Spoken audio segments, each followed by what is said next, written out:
ఎక్కడ మొదలుపెట్టిండ్రు?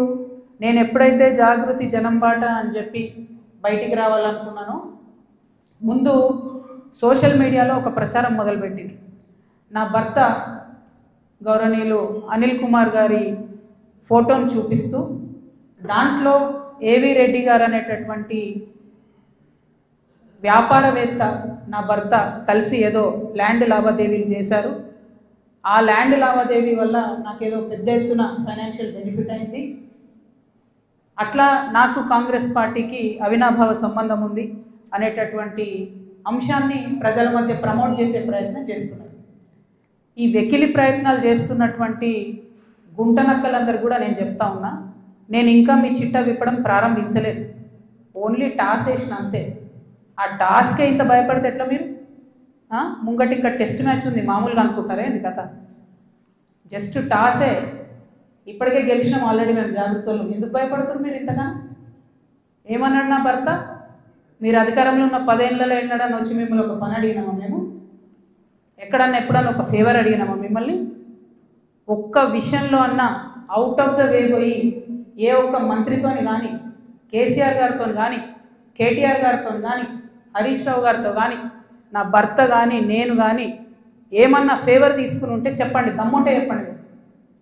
ఊరుకుంటుంటే తమాషాలు చేస్తున్నారు. మీరు వెకిలి ప్రయత్నాలు మానుకోండి. నేను మీ మీద చేసినటువంటి ఆరోపణలకు మీకు దమ్ముంటే, సిగ్గుంటే, ప్రజాస్వామ్యంలో ప్రజల మధ్యలో ఉండాలనుకుంటే జవాబు చెప్పండి. అంతేగాని నా మీద మొరిగేటటువంటి వాళ్ళందరినీ వదిలిపెట్టి ఏది పడుతుంది మాట్లాడితే నేను చూస్తూ ఊరుకుంటాను అనుకోవద్దు. నేనేం తప్పు చేయలేదు. బీఆర్ఎస్ ఉన్నటువంటి అధికారంలో ఉన్నటువంటి 10 సంవత్సరాలలో ప్రభుత్వం నుండి నేను ₹1 కూడా లాభం పొందలేదు. మీరు చేసినటువంటి అక్రమాలన్నీ నా మీద ఆపాదిద్దామని చూసుకుంటే నేను ఊరుకునే వ్యక్తిని కాదు. నీతి నిజాయితీ నా వైపు ఉంది కాబట్టి నేను ఇలా ధైర్యంగా కుండబద్దలు కొట్టినట్టు ఎక్కడికి పోయినా మాట్లాడుతున్నా. నాకు ఎవరితో అండర్స్టాండింగ్ లేదు, ఎవరితో వ్యాపారం లేదు. నా భర్త ఎప్పుడైతే టీఆర్ఎస్ అధికారంలోకి వచ్చిందో నేను నా భర్త ఒకటే విషయం అనుకున్నాం. అమెరికా నుండి 2004లో మేము వస్తే నేను ఉద్యమంలో ఉన్నా, ఆయన వ్యాపారంలో ఉన్నాడు. ఇల్లు గడవాలి కదా, మీ లెక్క మంది మీద వాడు దోసుకోలే. నేను ఎప్పుడు మీ లెక్క నేను ఎవరిని వాడి వసూలు చేసుకొని ఉద్యమాలు నడపలేను. సమయం సందర్భం వచ్చినప్పుడు నా నగలు కుదబెట్టి బతుకమ్మ చేసిన నేను. అందుకే ఇంత పౌరుషం నాకు. ఉద్యమంలో మీరు ఎవరెవరి దగ్గర దోసుకున్నారు, ఏ స్టూడియోల దగ్గర పోయి ధర్నాలు చేసి వాళ్ళతో కాంప్రమైజ్ అయిండు, అన్నీ తెలుసు సంగతులు.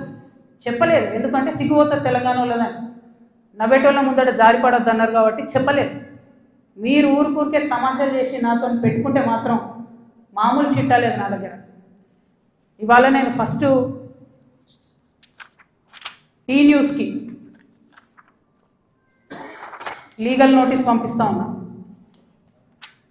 నా భర్త పేరు పెట్టి కృష్ణారావు అనేటటువంటి ఎమ్మెల్యే గారు ఏదైతే ప్రెస్ మీట్ పెట్టినరో, మీరేమన్నా ఆల్తు ఫాల్తు social media channel T news అంటే?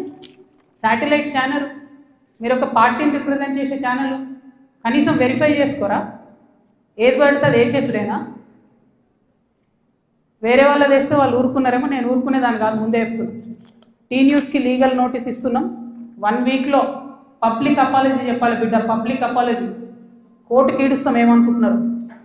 తర్వాత ఏలేటి మహేశ్వర్ రెడ్డి గారు, వీరికి కూడా నోటీస్ ఇస్తున్నాం, లీగల్ నోటీస్. 1 వీక్లో మీరు కూడా తప్పుడు సమాచారాన్ని ప్రజలకు ఇచ్చినందుకు, నా భర్త గారికి నా యొక్క పరపతిని దెబ్బతీసే ప్రయత్నం చేసినందుకు నాకు పబ్లిక్ అపాలజీ చెప్పాలని మహేశ్వర్ రెడ్డి గారిని డిమాండ్ చేస్తూ ఉన్నాను. అట్లానే మాధవర్ కృష్ణారావు గారిని మీరు కూడా 1 వీక్ లోపల అపాలజీ చెప్పాలి, లేకపోతే కోర్టుకి ఈడుస్తాం, కోర్టు నుండి క్షమాపణ చెప్పిస్తాం. ఇది నాకు సంబంధం లేని వ్యక్తులు. నేను జాగృతి జనంబాట కార్యక్రమంలో పోతా ఉంటే సడన్గా సోషల్ మీడియాలో ప్రచారం ప్రారంభమవుతుంది. వెంటనే ఏలేటి మహేశ్వర్ రెడ్డి గారు బీజేపీ ఫ్లోర్ లీడర్, ఆయనకి ఏం పనో నాకు అర్థం కాదు, ఆయనకు నాతోనేముందో అర్థం కాదు, నన్నంటే పొలిటికల్గా ఆయనకి ఏం లాభం వస్తుందో నాకు అర్థం కాదు. ఆయన బయటకు వచ్చి సీరియస్గా ప్రెస్ మీట్ పెట్టిండు.